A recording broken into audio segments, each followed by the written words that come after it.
Nearly had a bit of a jump scare at the beginning, but welcome back. I activated a wrong preset for my OBS thing, and I was jump scared by things not functioning. I changed a few settings around. It should help the bitrate or whatever function better with look ahead. Yeah. Shit.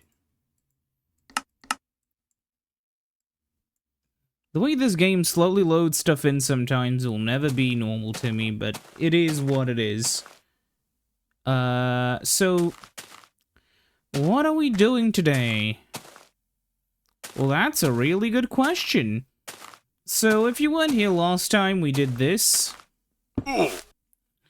And for this episode, it's not that I'm out of ideas, it's that I don't have ideas. So, what I think I'm going to do is, I'm just going to take the chest back over there where the other buildings are. Or I guess where the other future buildings are. And I'm going to start planning out what to build over here. One thing is, even though this is kind of boreal, would be nice to sort of build like an actual beach here, but that would require... well, no, we have a quote-unquote proper beach over there. So realistically... yeah, this will be the place for some more buildings. Though I don't really know what to build. Which, I guess I'm going to solve pretty soon. Let me just sorta map out the general idea. Like, we could have a building over here.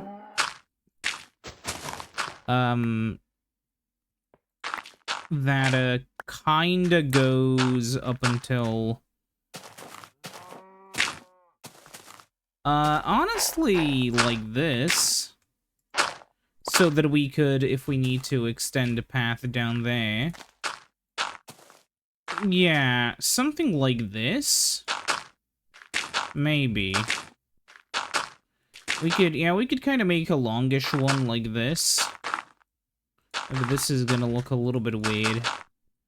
I can make it work. So what materials do we actually want to use? Well, first of all, I'm gonna throw all of my stuff in the chest. And then I'm gonna hit P and look around to see which blocks we have and haven't really used. Let's see. We haven't used much limestone, actually. And, we used a bit of granite and a bit of limestone, but we could make it so it's, like, yeah, you'll see what I mean.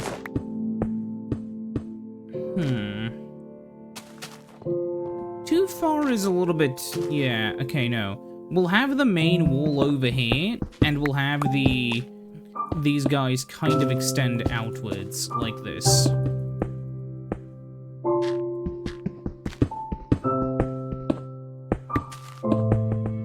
We'll see. Oh yeah, also, I've been told by, I've been told by Jimmy, who doesn't exist, that, I should probably lower the audio a little bit. It's one of those funny things where you, like, I record videos in sessions, obviously. I don't just record one episode, then leave, and then come back the next day or whatever. No, I record them in, like, you know, a session. The session is as long or as short as I feel like, yada yada yada.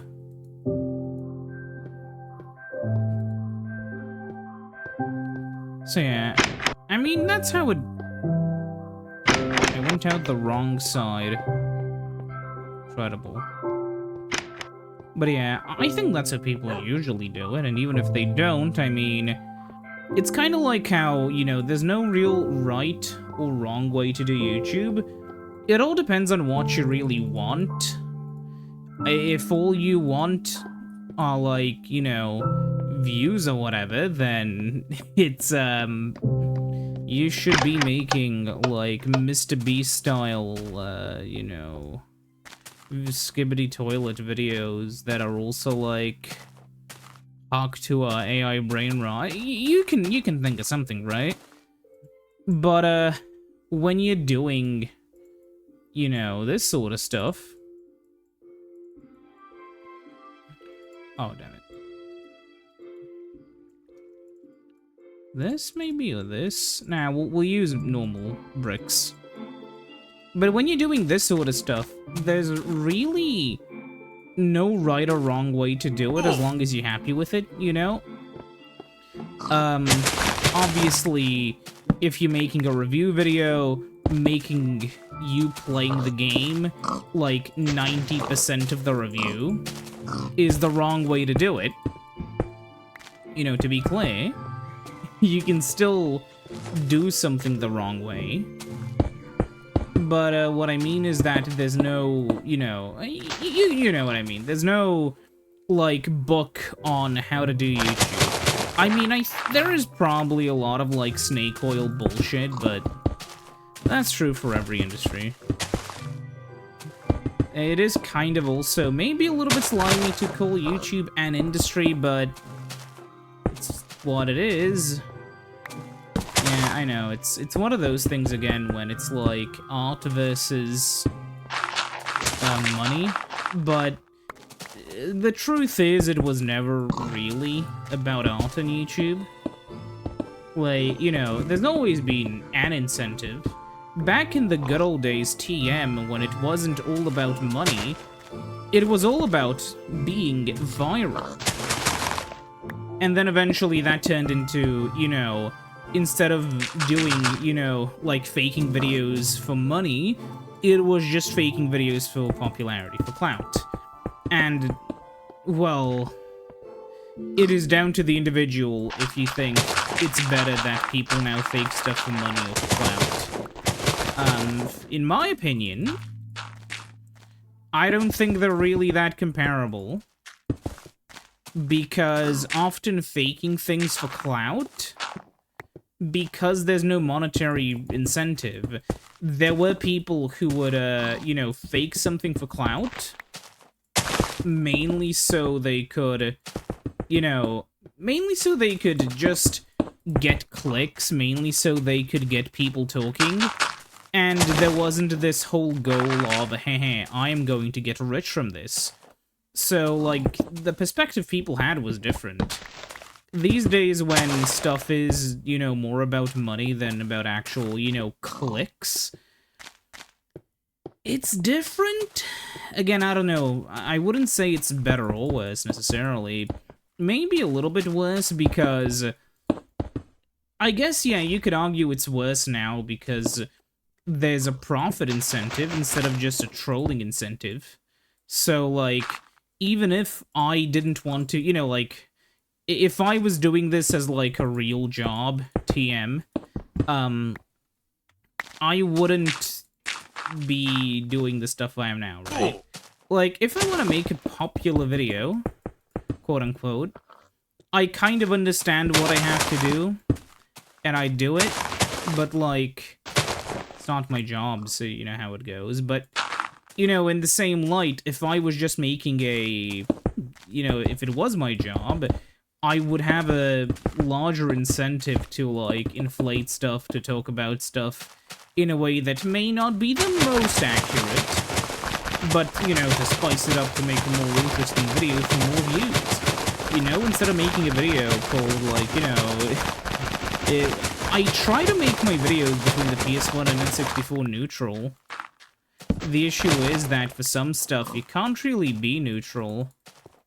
Like, I think I said this before, but, like, how are you gonna be neutral about the N64 when, like, the RAM bus was slow, and it had a lot of limitations from its design, which were basically just it being kinda built poorly in terms of memory bandwidth, which basically crippled the performance of the other decent quality components, you know, and also how the cartridge size basically, again, tripled game complexity, and the lead times made games take longer to make.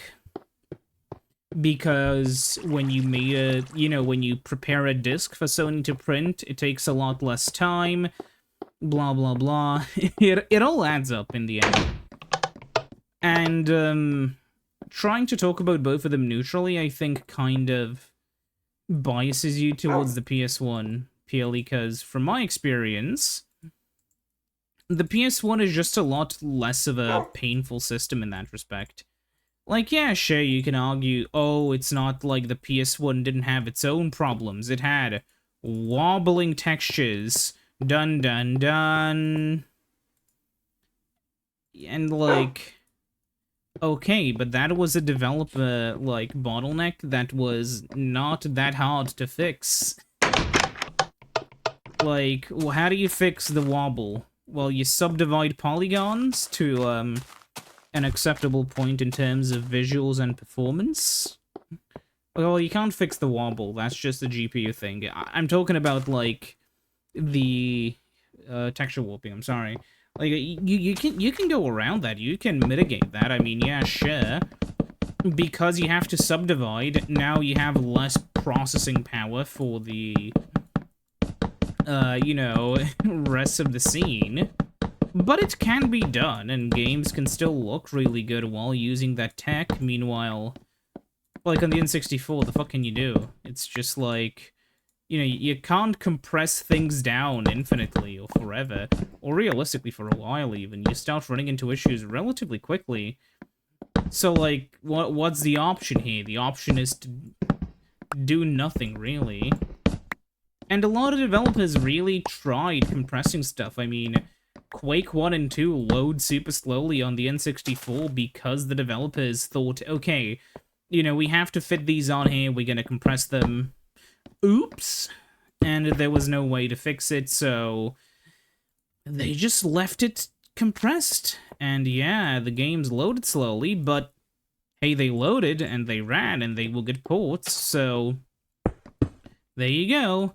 It's better than developers having to cut content or features just because they didn't fit.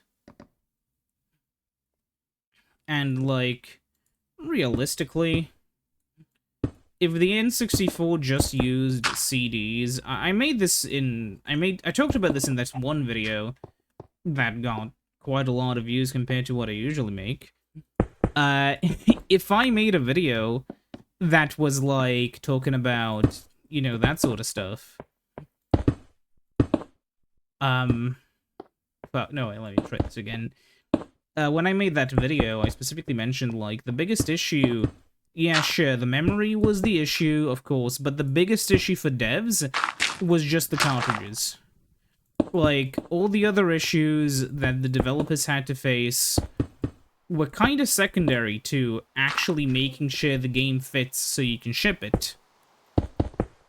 I assume the reason why makes sense to people, because, like, it doesn't matter how fancy Scrimbo Bimbo's Quest is, if, the game doesn't fit on the cartridge, it's, never going to ship. Because it doesn't fit. But yeah.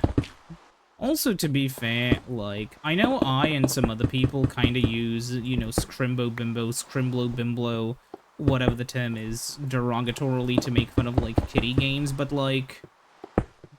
I mean, Spyro was one of the many PlayStation Scrimblo Bimblos, one of the better ones, one of the best ones. And the other one was Crash, who for some reason nowadays, kind of like how people shit on the old Zelda, like, Zelda 1, and talk about it like it's some, archaic relic from a bygone era when, like, it's really not. People talk about Crash 1, or, like, the Crash trilogy, like there's some, again, arcane relics. These are ancient titles which are, charred by their age. They're so old, they're barely even playable these days. You're really gonna tell me that you passed Road to Nowhere without save states? Question mark, question mark, question mark. Preposterous. Meanwhile, in reality, like, come on, man, it's fucking Crash. He's broke, he's homeless, you're gonna ask us for money.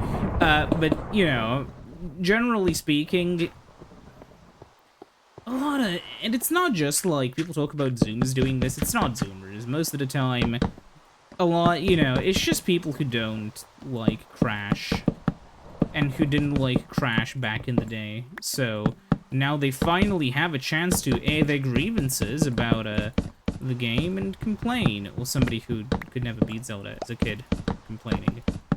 I don't know.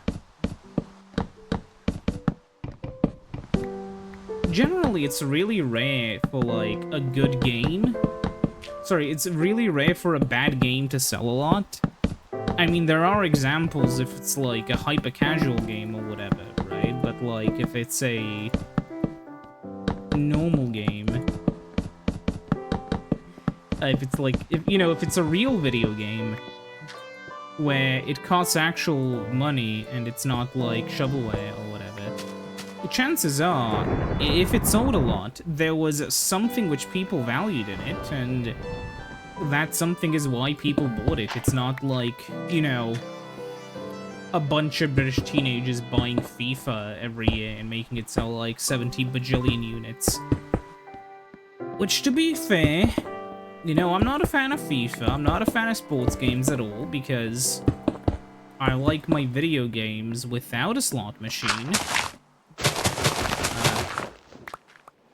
But generally speaking, if you want to play a slot machine game, I mean, you know, I don't even know if it's like the 2K game or FIFA, they're all the same to me. They're all games I'd never play.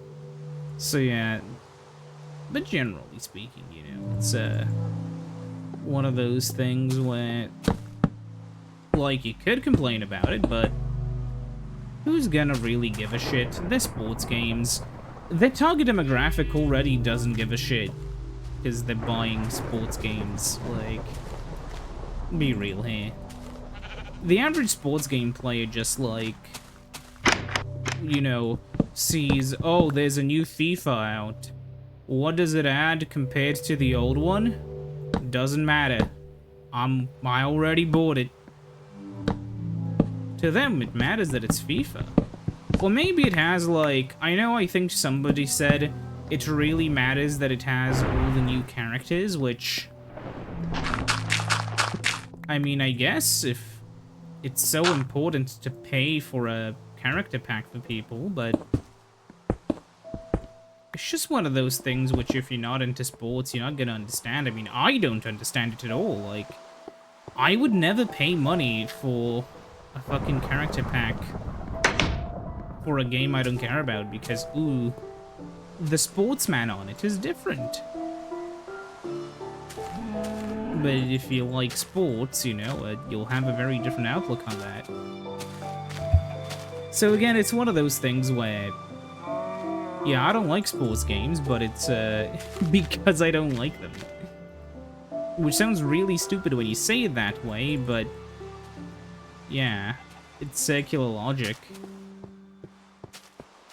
You're never gonna get someone to like something just because you go into how amazing it is. Like, I mentioned this before, but I've never been a fan of, like, Toby Fox games, just because, like, just their style of humor, their style of, like, writing is just not something I'm into. It is as simple as that. It is not like I'm some evil demon who really hates... Nah. It's just not something I personally vibe with. And obviously, no matter how many times somebody will go up to me and try to explain to me how absolutely Reddit's Chungus Incredible those games are, I won't start liking them because you're trying to convince me. If anything, I will, like, reflexively assume you're wrong, because you're trying so hard. Like, you're not gonna... The difference is, not only is it not gonna even matter, but you're not gonna get very far either. Like, you're not gonna change my mind by trying to explain to me how fun the game is. If somebody's gonna change my mind on a piece of media, it's probably gonna be me. Because I have full control over the stuff I like. And I trust when I have an opinion on a piece of media. And I trust it a lot more than, like, the opinions of any journalist.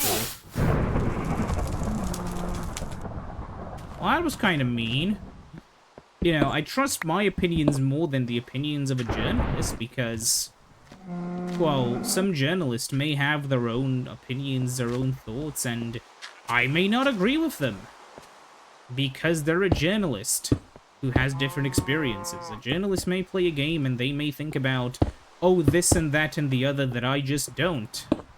They may really love a game that I despise because it appeals to them and not me, because they are a person with different ideas and with different things they like in games. But of course, if a gaming journalist hates the game I play, it couldn't possibly be that we have different standards, or that they are a professional reviewer, and that I'm just some random guy. Or that maybe, hypothetically, they just have a different opinion. No. It has to be that they're either paid shills, or paid shills by the other company, if it's a bad review, or alternatively, they're just evil and hate gaming, or the one time they give my video game you know, or when they agree with me, you know, it's obviously correct. There was this one flowchart I saw about, Rotten Tomato, or whatever reviews, where, like, if the critics, you know, if you think a movie was good, and nobody thinks it's good, everyone's an idiot. If critics say it's good, but the audience hates it, then, you know, the professional critics clearly know what they're talking about, and the audience is just stupid. If the audience gives it a good review, and the critics hate it, it's like, well, these critics are just stuck-up pompous bastards. Well, they don't know what they're talking about. Clearly the masses know what's good. And if, like, you know, nobody likes, you know, if everybody likes it, it's, well, clearly, you know, everyone agrees with me. That must mean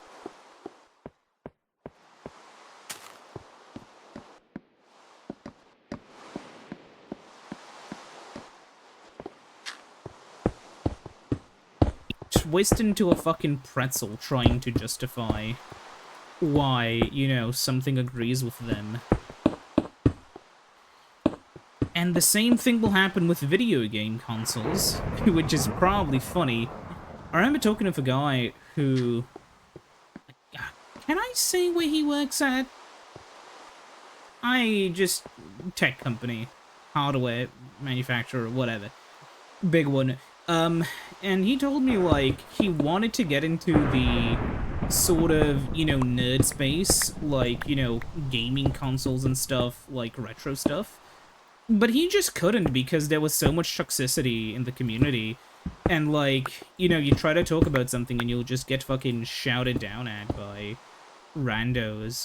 And to be clear, I know that, like, maybe my YouTube videos give some people this impression. I, in fact, do not just randomly argue with people about video game consoles, like, whenever they bring it up. I'm sorry if you were really excited, hoping that, I would have, like, epic gamer debates. But no. The debates don't work that way. Debates aren't about convincing the guy who you're debating with. Debates are more about convincing the audience, and, very often, if it's some kind of topic where people have, like, an emotional connection, you know, like a video game system, if somebody truly loves their Nintendo or their PlayStation, there is literally almost nothing. I mean, maybe it'll work on somebody, but most people will not be, you know, turned into PlayStation fanboys or Nintendo 64 fanboys just because you made some really convincing arguments. That's just not how it works.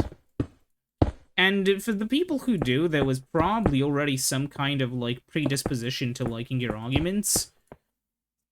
Maybe the person just, you know, needed to hear some convincement or whatever, you know? Maybe somebody was on the fence, but generally, the only people who care about retro video game systems already have their minds formed on which system was the better one. I mean, it was the PlayStation, clearly. Am I right? Yeah, sadly it turns out the, Scooby-Doo clapping and laugh track is, not in the, not in the budget. Neither is an intro, apparently. But I decided to remove those for some games, because I think it fits better. Anyways, but that's about it. I mean, what is there to say? Like, don't debate someone on the N64.